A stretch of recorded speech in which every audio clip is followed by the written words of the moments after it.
All right, guys, cool. Thanks everyone for hopping on and joining. I'm going to try my best with Dan to keep up because I can imagine the flow of questions are going to be pretty intense. So if I apologize in advance if I can't get to everyone, but I'll do my best. So I think the first one I see here is Paver to Trader. Is Toto an E-Trade scanner or Trade Ideas? Yeah, so I use E-Trade as my platform. Within E-Trade Pro, there's a whole lot of features. Every broker that has platforms like E-Trade has a bunch of features. You just have to kind of figure out how to use them. E-Trade does have a free scanner platform. It is based on a older version of Trade Ideas. And so, yes, I know this is a question I get asked a lot. Do I pay for it? No, I don't. It comes free. It comes free with the platform, but you have to have certain qualifying parameters to have access to different things without having to pay up E-Trade to have pure access to it. So yes, I use E-Trade scanners, and yes, it is an older version of Trade Ideas, and it works fine for me. Making sales, since your trading style is to swing, how long before a catalyst do you look to enter a stock? That's dependent upon the stock itself and the company. Just because a stock has a catalyst doesn't mean I necessarily jump into it. And I primarily look at biotech catalysts.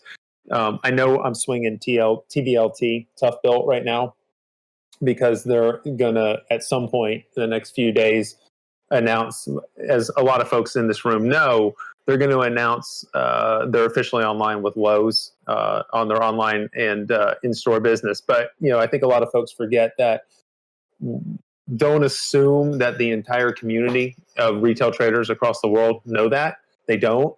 They're going to see the PR as fresh, and they're going to pop it. And so I'd like to have more near-term catalysts, but even with the near-term catalyst, look back at the history of that said stock, specifically a biotech, and do they have a history of dumping offerings in front of the catalyst? Because if that's the case, I won't touch it. I'll avoid that stock 10 times out of 10. How much of your total position is your starter? That's dependent upon you as a trader. If you're new to this, you should not be risking more than 10 to 15% into any given trade.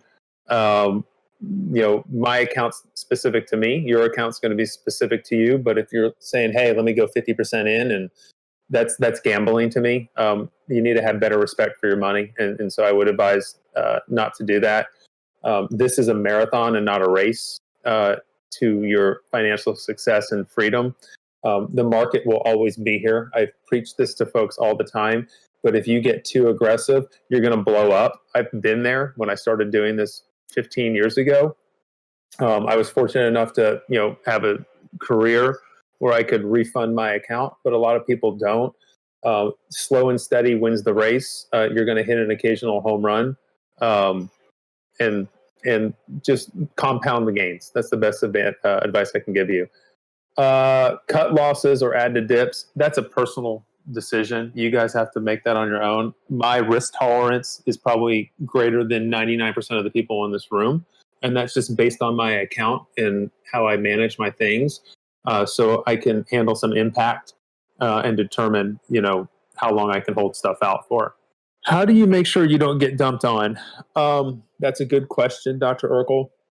I think that the easiest thing to do is if you're in a trade and you have ability to day trade, or you're not in a pattern day trade situation, meaning that you didn't take the trade that morning and you're holding it for a few days, there's no harm in, if it spikes up, to trim off like 25% on the initial spikes or 10%. Protect your downside risk in case it does flush on you and you get dumped.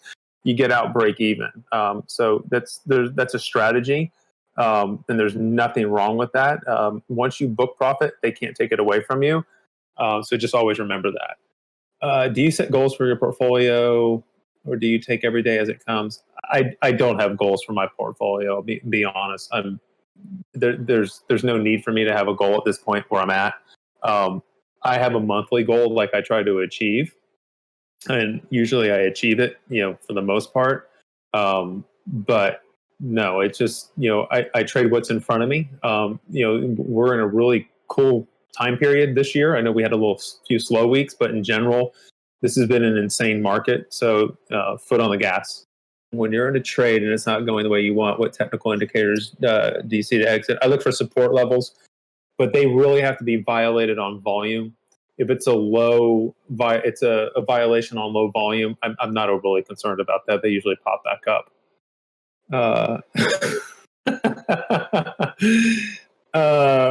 Is Dan the pawn scum of Atlas? No. Appreciate that, man. Why E-Trade over TD Ameritrade? I've always used E-Trade. It's just I'm used to their platform.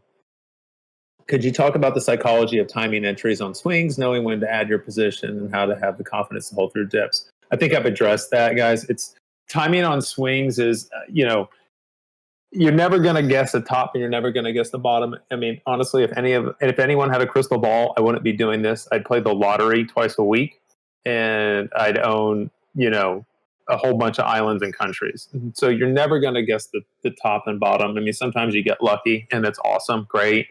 Pat yourself on the back. Don't be arrogant about it. Just be confident in your trade.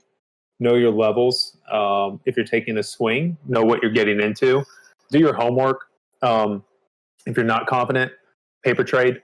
And then, as I told many people via DM, if you think you know it via paper trading, and after a few weeks, you don't know shit, and you need to keep doing it and doing it and doing it, and find a couple patterns that you like, master them, and then eventually start dipping your toe into that pool. Dan answered his own question. Vinny, was there a trade you made where you started to feel like you could make trading a career, or was there an aha moment? Yeah, man. The first few years I wasn't profitable. I mean, the first year I got crushed. I think I lost like $65,000 or $85,000 my first year of trading, something like that. Then you get to a point where you kind of start just break even. And I'm not the one, I did paper trade, but sometimes to really learn and punish yourself, and to really get rid of the emotions of it, you have to start using a little bit of real capital at some point.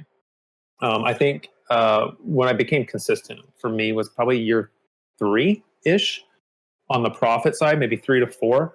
And then it's not necessarily a light bulb click. It's just, you just become consistent. It becomes mechanical. You don't think about it. Sure, there's always stress and a little bit of emotion tied to it. You can't be a complete robot to it, but at the end of the day, it just is second nature, and you just really don't think about it. Shit doesn't go your way. I always talk about I have a higher risk tolerance, but I'm also not stupid. I'm not going to lose an arm on a trade either. You just learn to cut bait and move on. When you say you're taking the starter, how does that compare to a full position? So with the swing, I'll scale into it. I want to dip my toe into it. If I really like what I'm seeing, I know kind of through my due diligence and my homework, I'll tend to go in a little bit heavier than I normally do. But 25 to 30% for me specifically is a starter. But that's me. Again, that's not you. So don't base percentages of how I enter something as the way that you should enter something. And sometimes you'll see me say midday I go light. And guys, I'm telling you, when I go light, It may be 2,000 shares of something, just to kind of play with it. But swings are different for me. Do you ever short penny stocks? No, I'm not a big shorter, guys. I'll short here and there, but shorting for me it works for some people, and they do extremely well at it. I just there's some obvious shorts to take out there, but in general, I don't short. No, I would never short a penny stock. I mean, why would you short something that's 35 cents? And if your downside is 0 and your upside is unlimited, you can get your ass handed to you. R. Sheely, what do you think about after hours and action in ADTX? It's just after hour action reaction to Keith's tweet, me putting in the room. ADTX, we'll see how this thing plays out. I'm fairly confident in what we have in it. The CEO has now been on Fox Business. He's putting his ass out there on the line. They put in their corporate presentation and notes that they are going to be using their tests for COVID patients. When this hits the wire, it's going to go, and they're busting some. We saw a heavy duty volume in it today. They're still scaling out some warrants, but from what I could tell today, it looks like, and based on some of the after hours action, that looks like that scaling out of warrants is getting really close to being done. And at this point, the market makers are going to let it go. If they really wanted to dump on the warrants, it would have flushed below the lows from a few days ago, and they've been holding this level. I've watched the action pretty comfortably. They're on the verge of letting this thing go at some point here in the next few sessions. I think we'll see if I'm right, but either way, I'm holding it out to the press release. When in a trade like ONTX and it halted for bad news, how do you determine where to put a sell during the halt? It was around 98 cents when halted. I tried 75 cents and it went way below that. Yeah, dude. You're not going to, when you halt in a situation like that, from my experience, you can put your sell in there. They're going to roll it because the market maker is going to be all over that trade before they even look at you in the order flow. You think you're quick. We think we're quick.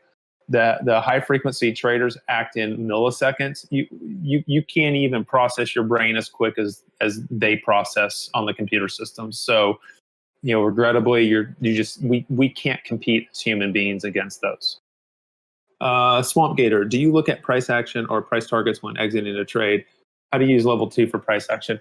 Yeah, fair question. I'll use ADES tonight. I got fucking head faked on that bad. It happens. For me, I had a much higher price target based on the chart, but it broke through 6 and it dipped hard back towards 6. And I was like, yeah, they're going to dump it on the press release. And at that point, I was already up $1.50 per share, but I didn't stick to my rule mentally. I was also distracted. I was on a phone call. So, that for me it was a poor exit against where I thought it would go, and it did.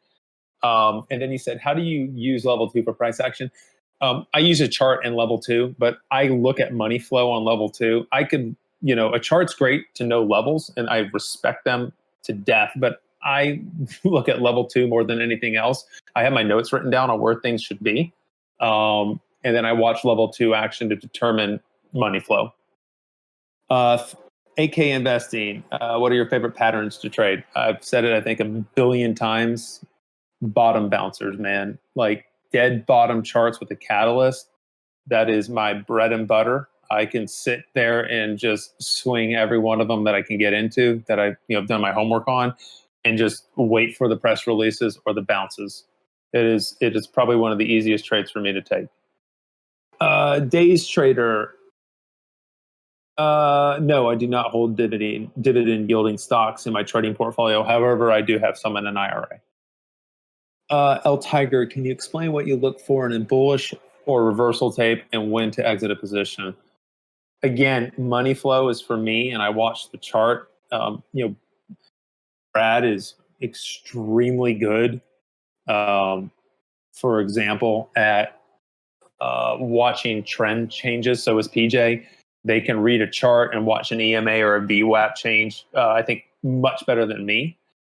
Everyone has their niche. Again, my niche is bottom bounce swing trades, post offerings, things like that.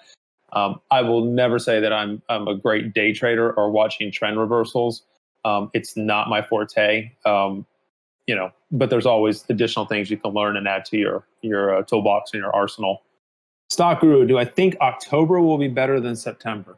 Yeah, I do. But again, as a trader, we can't predict the future, so we trade what is in front of us.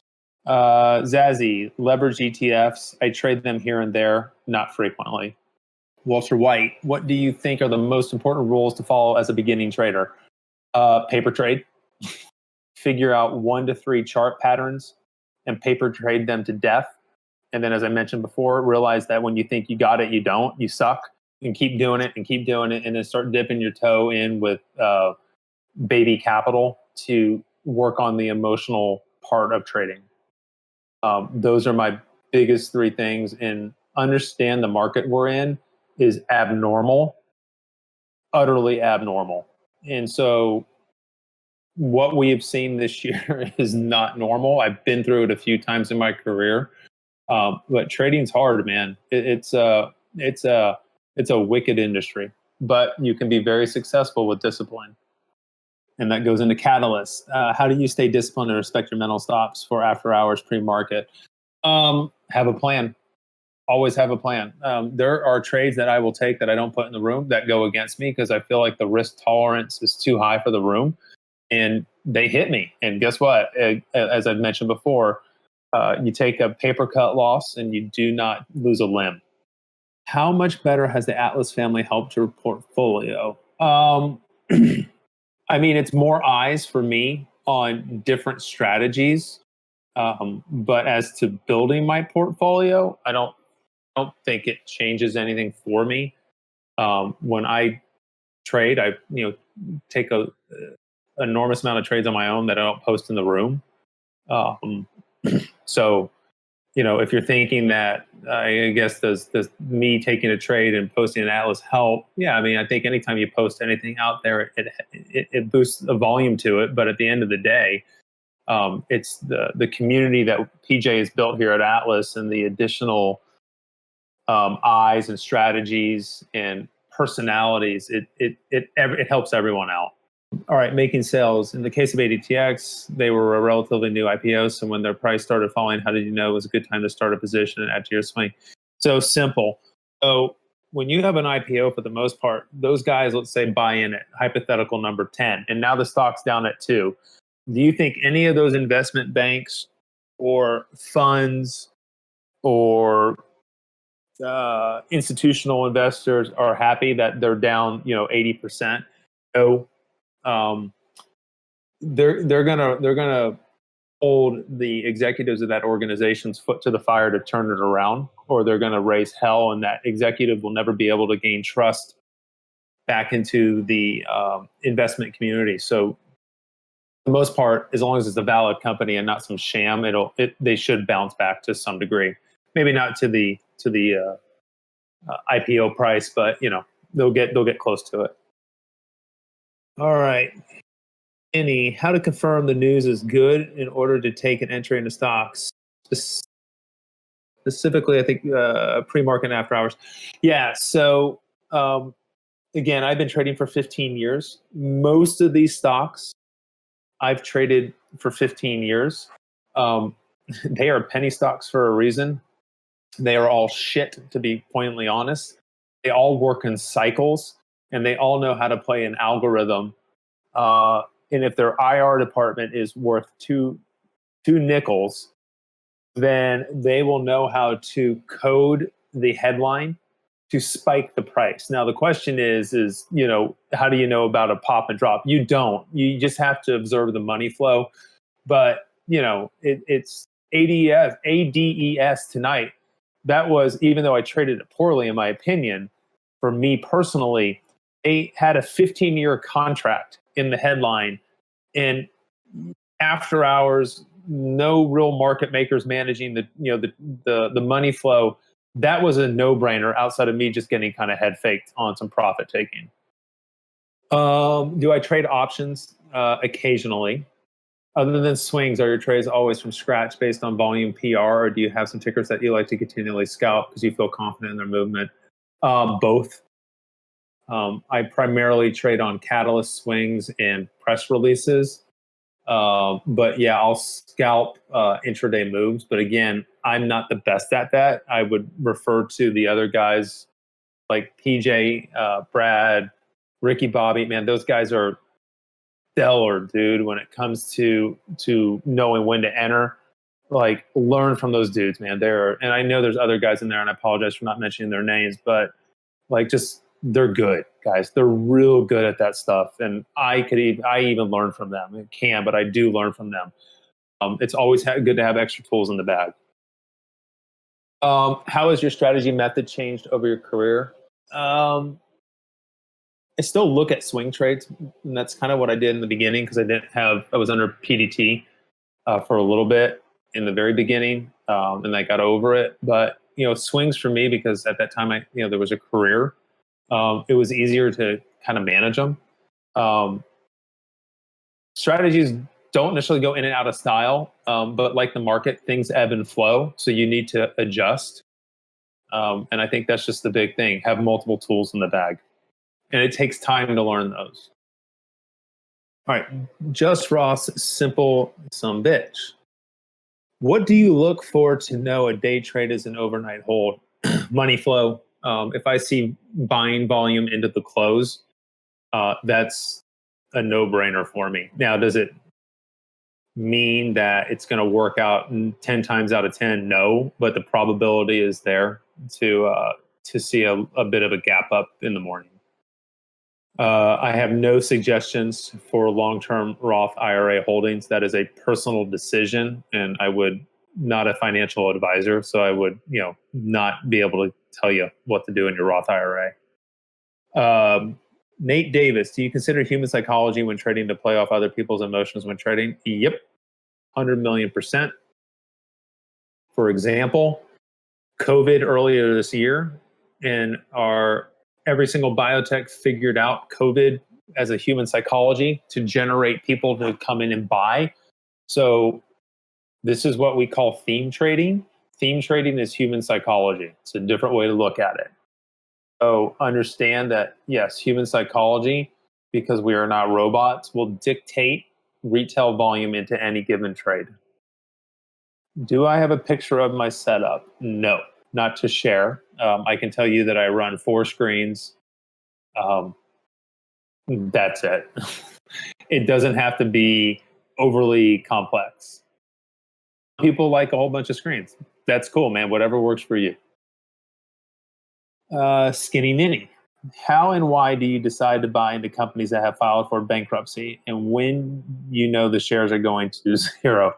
Yeah, so bankruptcy plays are Dlist plays are interesting.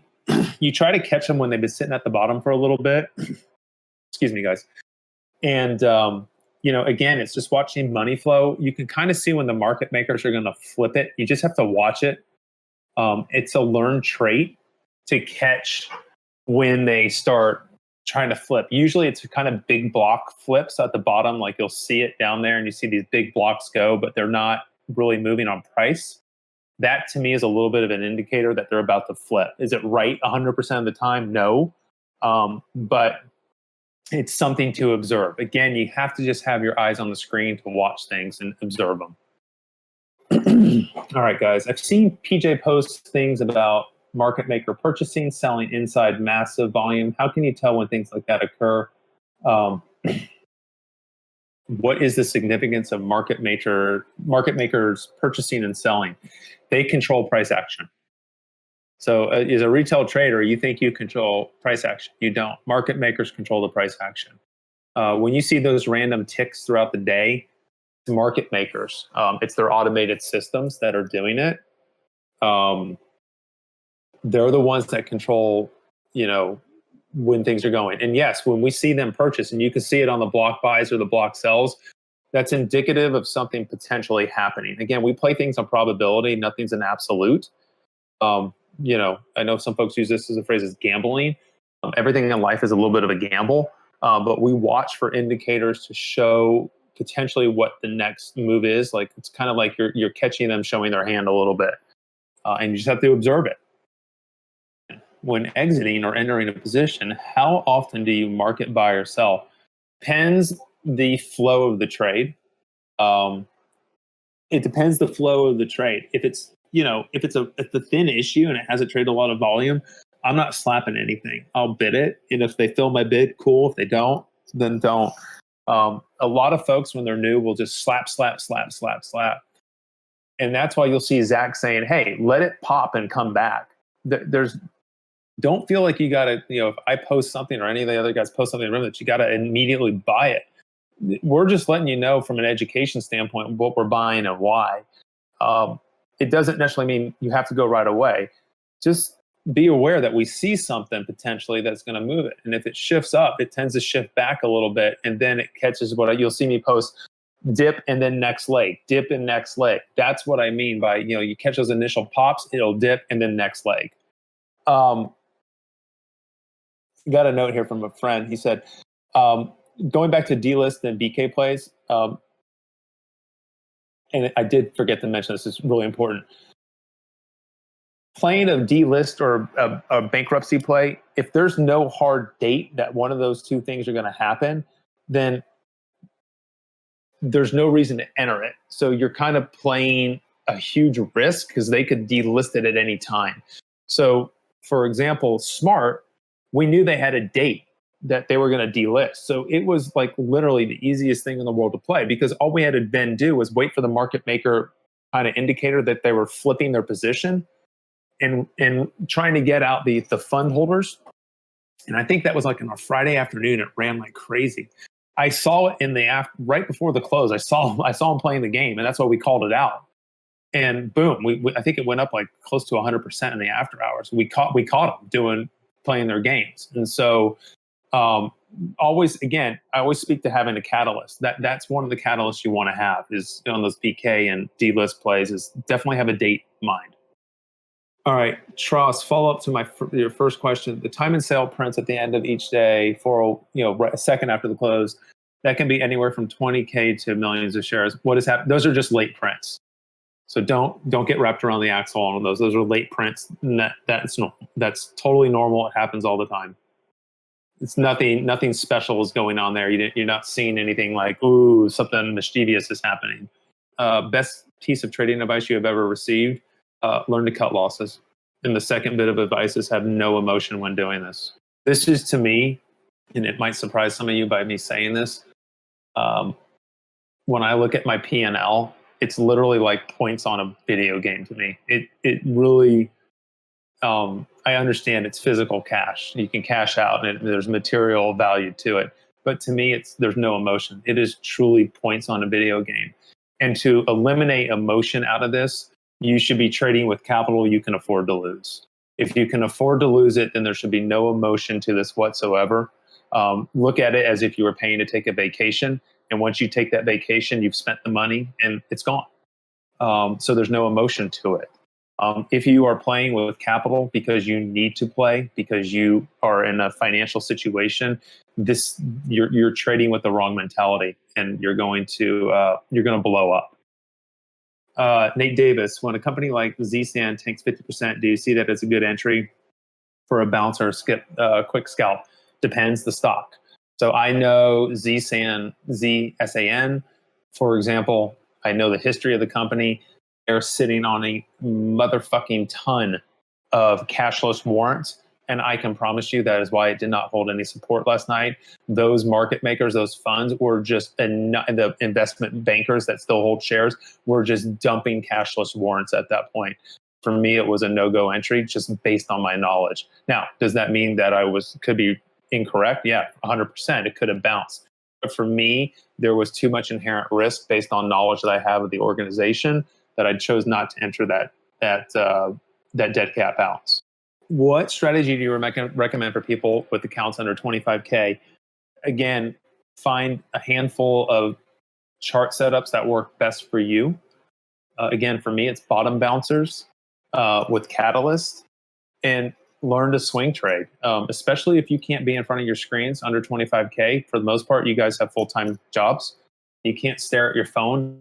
It's not going to be sufficient enough from a platform to determine, when to enter and exit a trade. You have to have a physical chart.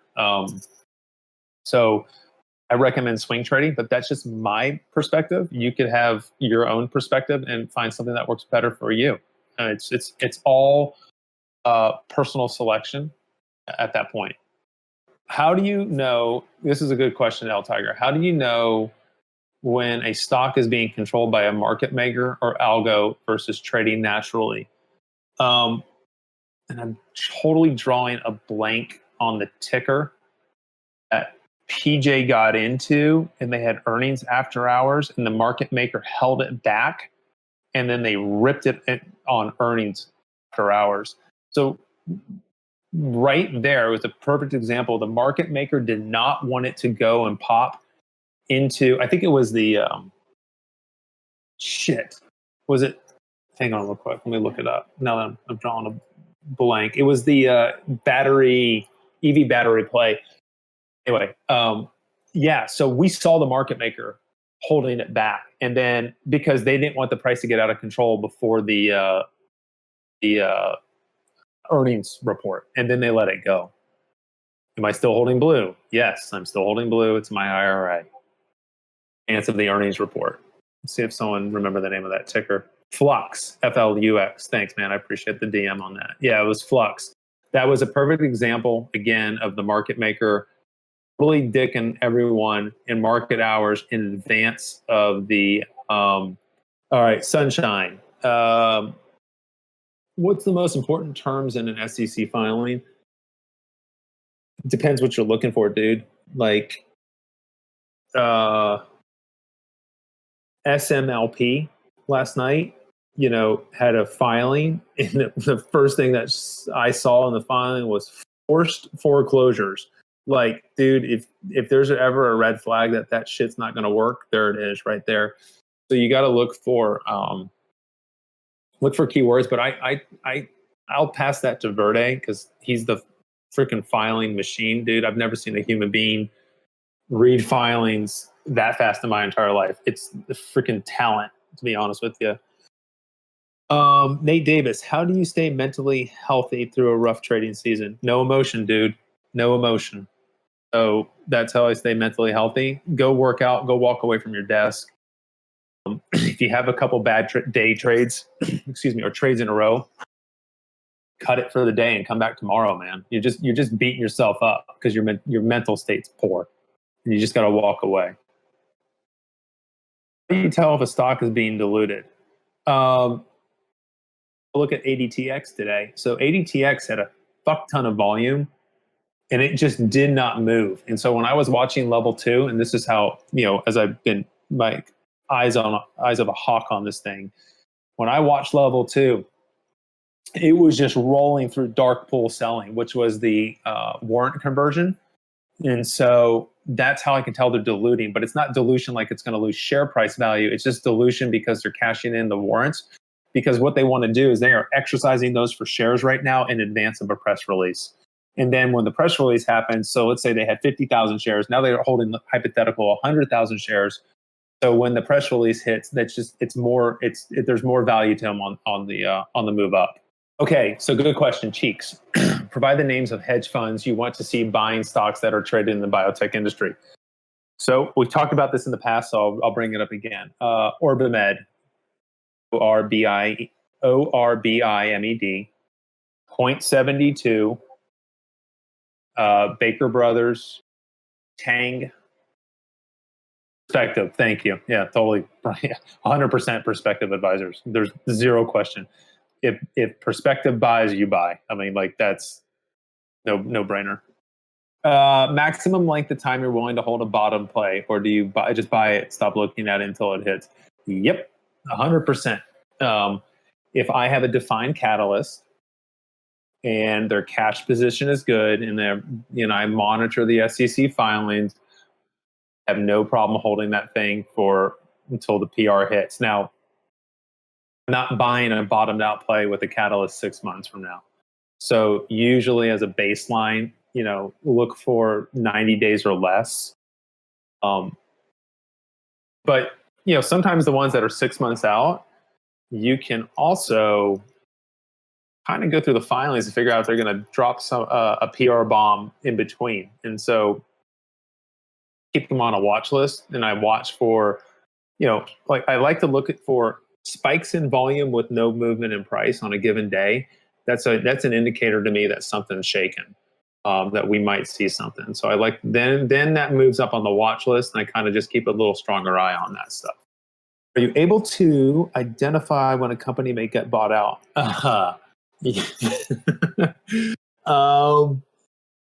Yes, no, maybe. I don't really know how to answer that.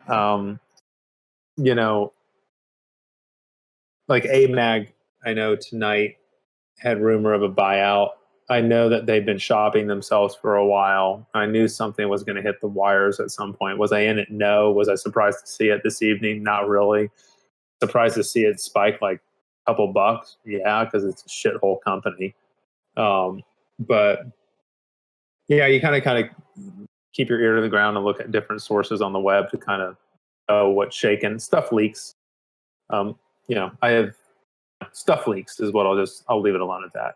If you know where to look, and it's not like it's a secret place, you know how to kind of shuffle through information. You can kind of start reading tea leaves a little bit. But no, I mean, I don't have a crystal ball that's going to tell me every single time. Not in KTOB. I can't answer anything about a rumor buyout. I'm not in it. How do you handle large market pullbacks, and do they affect my swings? Nope. I could care less what the market does in regard to my swing trades, unless my swing trade is directly related to an index. And then I get a little bit, let's kind of relook at that. But in general, I really don't give a shit. I look at it as a buying opportunity, and that goes back into your swings appropriately.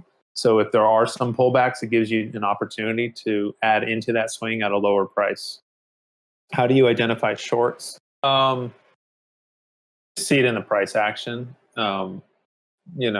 I can see, shorts are interesting. A lot of the times they'll short on exhaustion candles, or they'll short on psych levels. And psych levels, to me, if you all want to write this down, this is kind of easy. Psych levels are quarters. So if you see 0, 0, 0.25, 0.5, 0.75, those are psychological break areas. And I know Bearfucker has a rule, the 75 rule, but those are also short areas too. And so you squeeze the shit out of shorts in those areas if there's enough volume push, because they'll try to pile in there to test it, because they know human psychology. We sell on quarter level. It's really weird how that happens. We also sell on dimes and nickels, but we really sell on the quarter levels. It's how we're taught counting money. So you'll see shorts pile in on those general areas. It's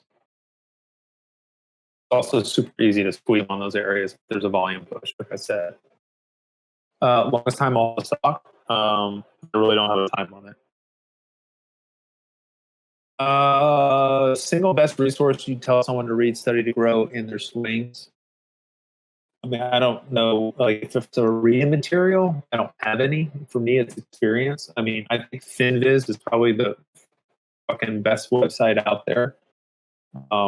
There's so much that FinViz does that I still learn on a weekly basis. I'm like, holy shit, I did that. It's kind of a one-stop shop, but you really need to master the website and figure out, everything that it provides. And the fact that it's free, and I know they charge for it too, is just simply amazing to me. When I started trading, there was nothing like that out there. There was just stupid message boards and, people selling boiler room stocks in their dicks in bathroom stalls. It was ridiculous. Tips on optimizing note taking for trading: you keep a fucking binder on each, like, literally. I mean, you'll learn as time goes on. I learn by writing shit down. I can memorize stuff very quickly. So, so for me, just physically writing stuff down and keeping notes on it, I will remember shit that I wrote down like 6-8 weeks ago. So I tend not to forget it. Do you wait? Hold on. Do you think Stan the Man left any holes unfilled? I don't know. You'd have to ask the person that he was filling. I can't answer that question. Has anyone heard from Stan? I think y'all crashed my laptop. There's so much shit going on. Wait, Stan posts on Webull now? Is that true? Oh my God. Please tell me now. Yeah, I've heard that's where he's trying to get his new following these days. He posts on Webull? Is that true? What'd you think I'd sound like? You think I'd be like, hey, Hey, what's up, man? Hey, PJ, need a date, bro. How long have I been part of Atlas? I think a year now. We're getting close to it. Maybe, I don't know. Do you ever watch unusual option activity to get an idea of what smart money is doing, since they sometimes have insider info? No, I don't watch option activity. What I laugh at is, like, you'll see Will Mead, whatever Will Mead is, the algorithm Will Mead, and it's 50 people posting on his Twitter account. He'll be like, oh, 1,000 contracts of XYZ just went, and now it's 10 cents higher than that purchase price. Well, guess what? That was him who bought the 1,000 fucking contracts. He's pushing it to the morons on Twitter. Fucking people are stupid. It cracks me up when I see that, dude. I still want to solve the Will Mead mystery. It's a conundrum that just baffles me every single day. And I really like to know what college he goes to. I paid the guy for this is like a year or two ago for options calls. Man, I lost every fucking thing. What triggers me most to buy into a position, if it's a swing with a catalyst, or if it's a news play, with a headline and a ticker that I'm very familiar with. Dr. Oracle, my biggest loss. I can tell you my biggest loss was in the $60,000 range. What motivates you to be a part of Atlas? None of us deserve what you give us, so why give it? So when I started out 15 years ago, guys, I didn't have a platform like PJ's created for you guys and for the community. So I learned the hard way. Yeah, trading can be, as I mentioned, very emotional. It can be very lonely. It make you want to, quit on a daily basis when things aren't going your way. So, I take it upon myself to pay it forward, to provide and show folks the things that took me years to learn and master, and try to expedite their ability to grasp these things and learn them in a much more rapid fashion. And so it's just me giving back. I don't ask for anything in return. I think a lot of us are programmed to live a certain way, and if this provides folks the financial freedom to live their life a little bit better to the fullest, then I think I'm doing the right thing. And I just ask that if you're successful, that you're learning something and you're making money, that you pay it forward. It doesn't have to be paying it forward in stock trading. Donate to a charity, find a worthwhile cause and be part of it. But just pay it forward and just try to make this place a better place. You got one shot to do this in your life, and take full advantage of it, and just be a better person, and try to tune out the bullshit that's going on around us, and just be better than what you see in the media and what you hear, what you see on the outside of your house or your apartment.